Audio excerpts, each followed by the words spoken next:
printed 50 copies and was willing to finance 50 parchment copies of the complete Bible. Now that would be a very big book and very expensive.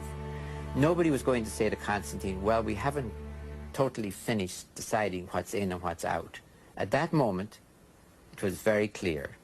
When the emperor was ordering and the emperor was paying, the canon was closed. The Bible, now with 2 testaments, both Old and New, is finally sealed and begins its passage to the modern world.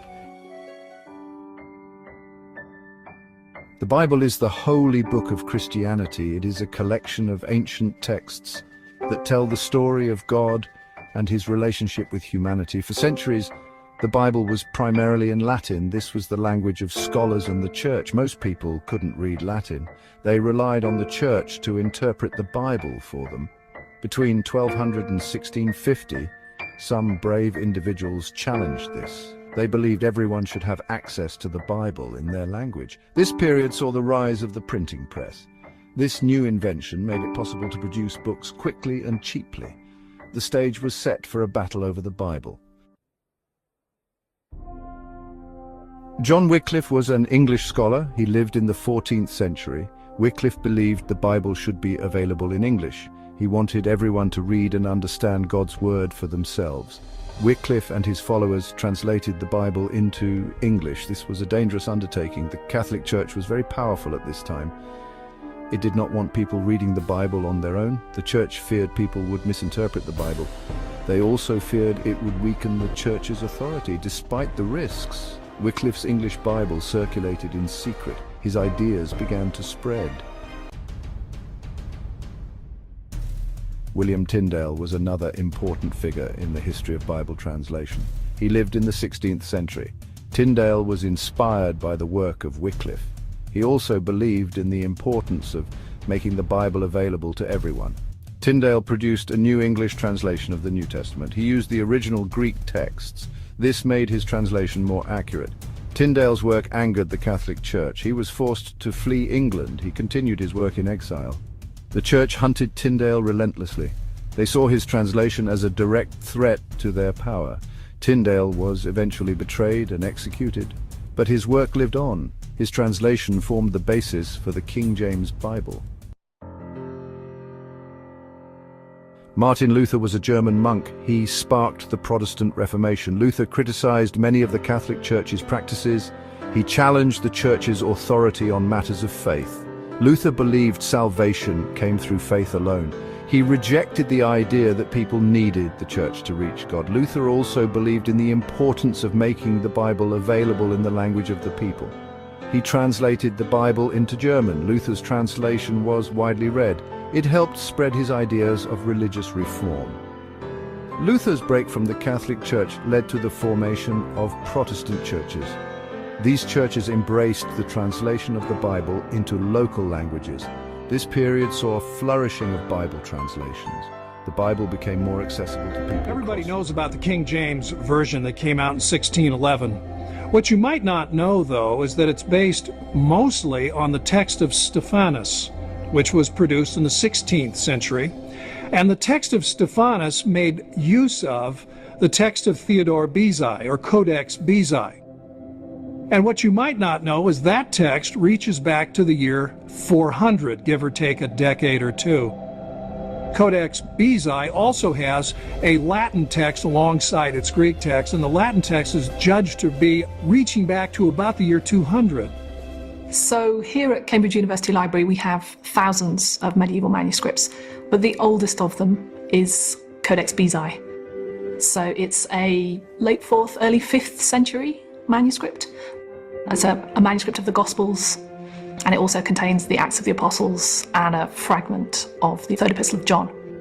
So Beza was a reformer in Geneva. He was pretty much the heir of John Calvin. After Calvin's death, he basically was the leader of the Reform congregation in Geneva. So this is Beza's letter when he donated Codex Beza to... have even gone so far as to say that the Gospels have been corrupted to the point where we have no idea what the original writers even wrote down. But does the manuscript evidence actually support that claim. You know, the late Helmut Kester, who was an outstanding scholar at Harvard for decades, one time in one of his publications stated, on the basis of no evidence, it was just an assumption, stated that the texts that we have, the manuscripts that we now have, probably don't reflect the originals, that there has been a lot of changes that took place in the first century when the Gospels and Paul's letters were first written. In other words, the very first copies, and then the very first copies of the first copies. When these copies were being made in the first century, on in the second,